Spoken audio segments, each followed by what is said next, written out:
We know Naruto is the strongest, and we know that Kakashi is the weakest. See, we don't know that, but for a while we did know that. That doesn't make sense. Let me explain it. Directly after the war arc, when Kakashi became Hokage, it was pretty clear and evident that without his Sharingan, that he was probably the weakest Hokage of all time. And yes, that's weaker than Tsunade. However, after Kakashi became Hokage, we got two light novels from him. One which actually took place 2 years after the conclusion of the Fourth Great Shinobi World War, and it's more about Kakashi coming to grips with the fact that he's now the 6th Hokage and he has to take over the mantle. But during this light novel is when he creates Purple Lightning, which is stated, in fact, to be stronger than Chidori ever was. Mostly due to the fact that it could be used in more ways than Chidori and also didn't cause tunnel vision. So in that capacity, Kakashi actually saw a bit of an upgrade after the Fourth Great Shinobi World War, but no Kamui, which is a problem that's addressed in his second light novel, Kakashi Retsudan, which is the first of the Retsudan trio of light novels. Sasuke Retsudan was the one where he fought dinosaurs that everybody memed. That's the second one. And in this light novel, Kakashi goes to a place known as the Land of Redaku, which is an arid desert area. Hagoromo used to visit because it was so far away from everything else, he and the tailed beast could just hang out there and treat it as kind of like a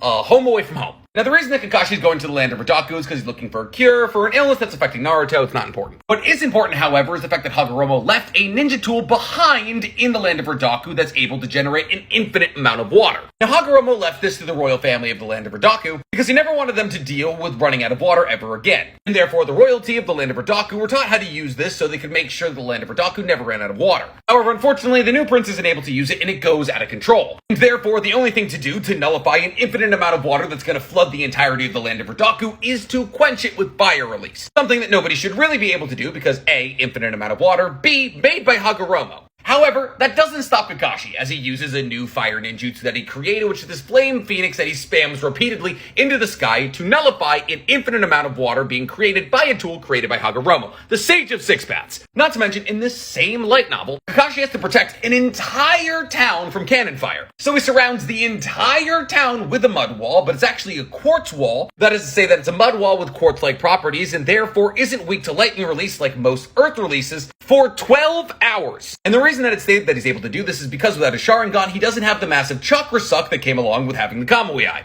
which the light novel states makes him stronger than he was in the war arc. Now, not DMS obviously, but what this is telling us is that Hokage Kakashi and after Hokage Kakashi are stronger than the one Sharingan Kakashi who battled against the likes of one Rinnegan, one Sharingan Obito, to a relative standstill, mind you. So is Hokage Kakashi the weakest Hokage?